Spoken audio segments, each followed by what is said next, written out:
Wawancara dengan Mayor TNI Purnawirawan Soekarpi, Wakil Komandan Batalyon 530 Para Brawijaya. Kami diperintahkan ke Jakarta oleh Pangkostrat Mayor Jenderal Soeharto.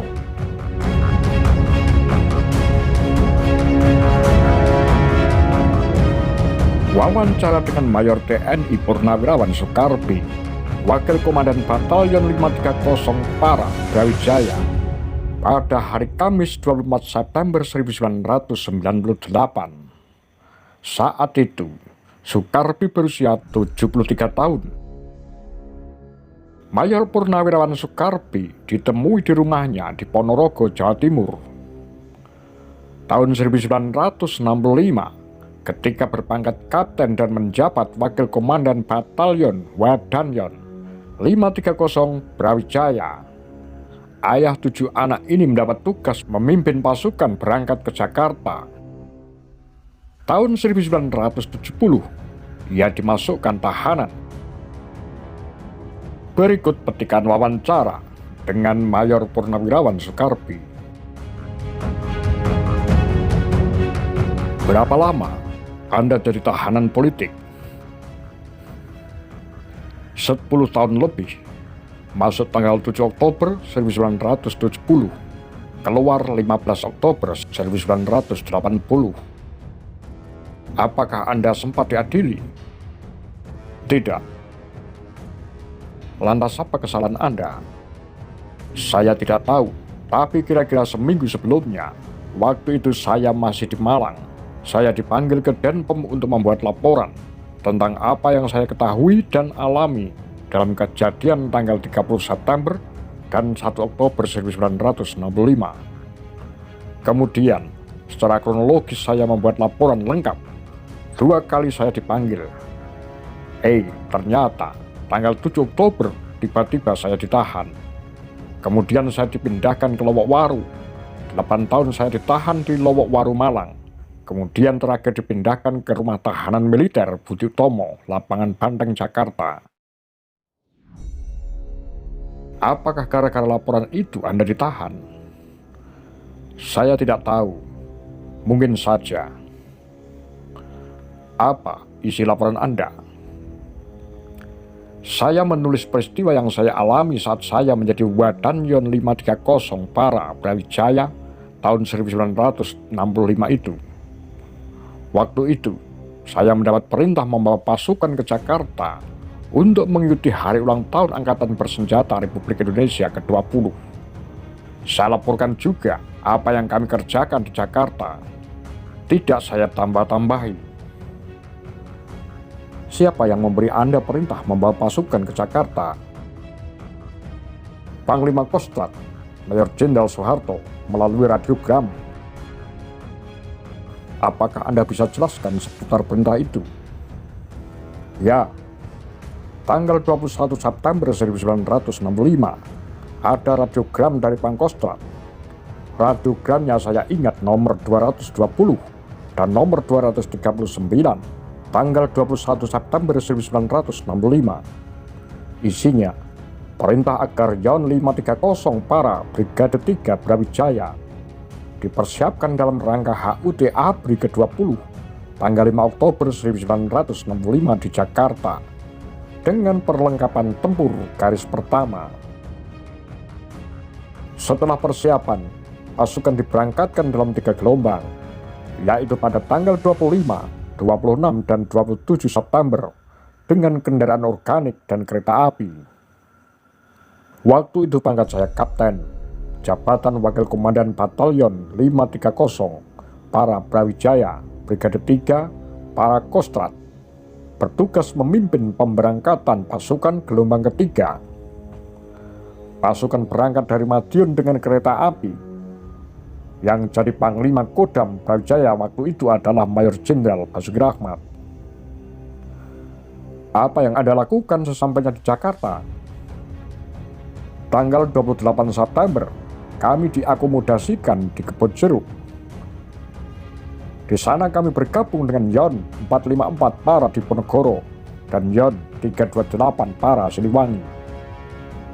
Seluruh pasukan ini tanggal 29 berada di Makostrad dan diinspeksi oleh Kepala Staf Kostrad Brigjen Kemal Idris serta para asisten antara lain Kolonel Yoga Sukama, Asisten 2 Kolonel Wahono, dan Asisten 3 Kolonel Sri Hardoyo. Selanjutnya, tanggal 30 Oktober pagi pukul 7, seluruh pasukan yang terdiri dari Yon 530 Brawijaya, Yon 454 Diponegoro, dan Yon 328 Siliwangi, ditambah unsur bantuan Kostrad, sudah berkumpul di luar Stadion Senayan untuk melakukan latihan upacara.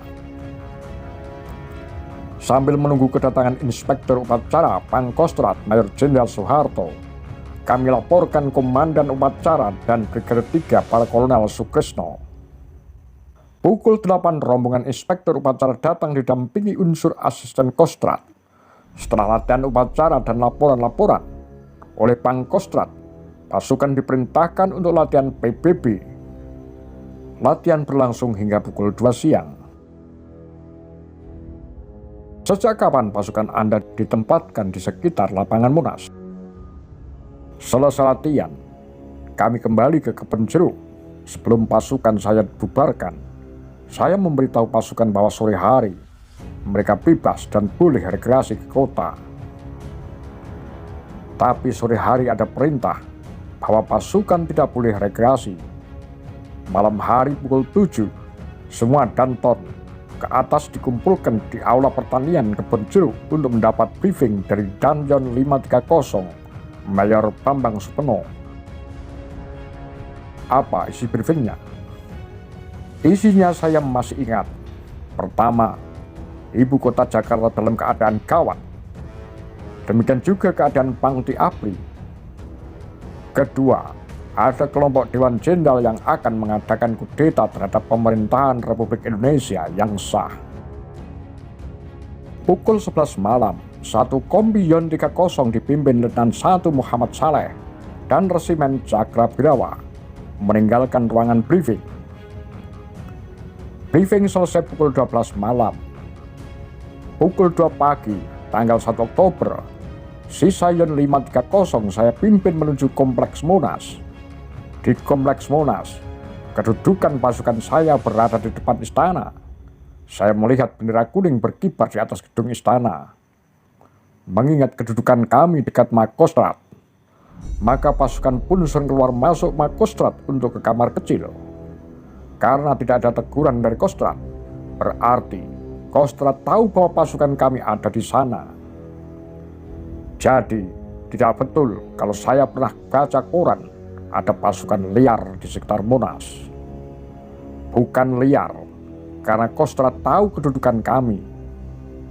Pukul 6:30 pagi, seorang perwira Kostrad, Kapten Mujono, datang mencari Danjen 530. Mayor Bambang Supeno akan menghadap Pangkostrat. Saya jawab tidak ada, mungkin ke istana. Saya katakan mungkin saya bisa mewakili. Tidak bisa, katanya. Kemudian perwira itu pergi. Pukul 7:30, perwira itu datang lagi. Dan saya diperbolehkan mewakili Danjen 530 menghadap Pangkostrat Mayor Jenderal Soeharto. Tak lama kemudian datang pula menghadap Kapten Kuncoro Wadanyon 454 Para Diponegoro. Kami laporkan kepada Pangkostrat, tadi malam ada briefing dari Danjen 530 Mayor Bambang Supeno yang menjelaskan situasi ibu kota Jakarta gawat. Keadaan dan kedudukan Pangti Abri juga gawat. Juga penjelasan mengenai adanya kelompok Dewan Jenderal yang akan mengadakan coup terhadap pemerintahan RI yang sah. Apa jawaban Pangkostrat? Panglima Kostrad Mayor Jenderal Soeharto menjawab bahwa berita itu tidak benar dan Yonmu telah menyalahgunakan pasukan Yon 530 termasuk Yon 454. Kemudian Pangkostrat Mayor Jenderal Soeharto memberikan perintah sebagai berikut. Kamu saya perintahkan segera mengoper alih pimpinan-pimpinan Yon masing-masing dan segera mengadakan konsolidasi dan kembali ke Kostrad. Kami masing-masing Wadanyon 530 Brawijaya dan Wadanyon 454 Diponegoro Kapten Kuncoro mendapat perintah yang sama. Saya mengulangi perintah dan menyatakan siap melaksanakan. Tapi mohon surat perintah. Maka lahirlah surat perintah Pangkostrat nomor 1013 tertanggal 1 Oktober 1965 yang ditandatangani Pangkostrat Mayor Jenderal Soeharto. Apa isi perintahnya? Kembalikan kewibawaan pemerintah Republik Indonesia serta koordinasi dengan Sekodam 5 Jaya, Sekogar Jakarta dengan petunjuk konsolidasi keamanan wilayah Jakarta Raya dan sekitarnya. Apakah ada saksi yang melihat Anda menerima perintah itu? Saat saya menghadap, yang hadir di belakang Pangkostrat semua asisten Kostrat, antara lain Brigadir Jenderal Kemal Idris, Kolonel Wahono, Kolonel Sri Hardoyo, Kolonel Yuga Sugama, Kolonel Sumitro, serta para perwira tinggi dari semua angkatan, jumlahnya sekitar 20 orang. Lantas, apa yang Anda lakukan? Ya, melaksanakan perintah. Saya menuju ke Monas. Semua danki dan perwira Stadion 530 saya kumpulkan. Saya jelaskan bahwa isi briefing Danyon 530 tentang Dewan Jenderal adalah tidak benar. Mereka saya perintahkan untuk konsolidasi. Kemudian saya diberi waktu 10 menit untuk meninggalkan Monas menuju Kostrat. Sejak itu, pasukan Yon 530 melakukan pengamanan. Apakah Anda tahu bahwa tanggal 30 September 1965 terjadi penculikan para jenderal? Tidak. Apalagi Pangkostrat sudah membantah bahwa keadaan tidak gawat. Tapi kan saat itu keadaan benar-benar gawat. Pangkostrat sudah menjamin apa saya mau membantah. Apalagi tugas Yon 530 adalah menjaga sekitar Monas. Kami lain sekali, tidak ada hubungannya dengan penculikan. Menurut Anda, terjadinya penculikan para jenderal, apakah Pangkostrat tahu? Tahu pasti. Dia bisa mencegah? Tentu bisa. Kok bisa? Karena dia bisa perintahkan pasukan untuk mencegahnya. Tapi mengapa tidak ada perintah? Apalagi waktu itu yang punya gawe kan Kostrat. Semua pasukan yang ada di Jakarta di bawah kendali Kostrat. Karena yang bertanggung jawab untuk mengadakan upacara hari ulang tahun ABRI adalah Kostrat. Apa sama sekali tidak ada masukan dari para asisten? Termasuk asisten Cokro Pranolo dan wakilnya, Yoga Sugama. Di rumah tahanan militer Budi Utomo, saya bertemu Kolonel Latif dan dia bercerita, tanggal selawe aku wis lapor Pak Harto bi. Pak, situasinya gawat. Neng Pak Harto meneng wae, malah jebule aku sing dicekel. Jadi sebenarnya masukan itu sudah ada. Mustahil Pangkostrat tidak tahu. Kodam Jaya waktu itu seharusnya juga tahu. Mungkin Anda ditahan karena juga tahu apa yang sebenarnya terjadi. Mungkin, soalnya di Denpom laporan saya memang lengkap berisi peristiwa sebenarnya yang saya alami tahun 1965. Anda punya hak perdata, punya hak menuntut. Apakah akan Anda gunakan hak Anda? Tidak. Sebab tanggal 14 Desember 1979 turun skep 54 yang menyatakan saya tidak terlibat G30 SPKI dan nama saya direhabilitasi.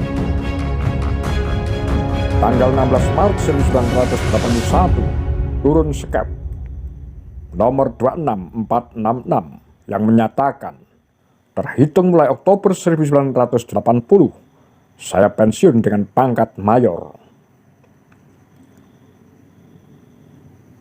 Apakah Anda tidak minta ganti rugi misalnya? Bulan Juli 1981, saya menulis surat ke Pak Harto. Saya ceritakan kondisi keluarga saya yang hancur-hancuran. Tidak ada balasan. Saya tulis surat sekali lagi. Waktu itu Sekretaris Militer Cardono ke Surabaya. Saya dipanggil dan bertemu Cardono di Bandara Juanda. Saya ditanya, apa mau saya? Lantas saya bilang, saya perlu modal untuk kerja. Karena setelah ditahan 10 tahun, semua barang terjual, termasuk rumah. Cardono bilang, bagaimana kalau saya dikaryawankan? Saya bilang tidak mau. Saya perlu modal, titik. Tidak lama kemudian, saya mendapat bantuan presiden sebesar Rp7.777.000. Dengan uang itu akhirnya saya membuat peternakan ayam. Alhamdulillah, saya akhirnya bisa beli rumah lagi.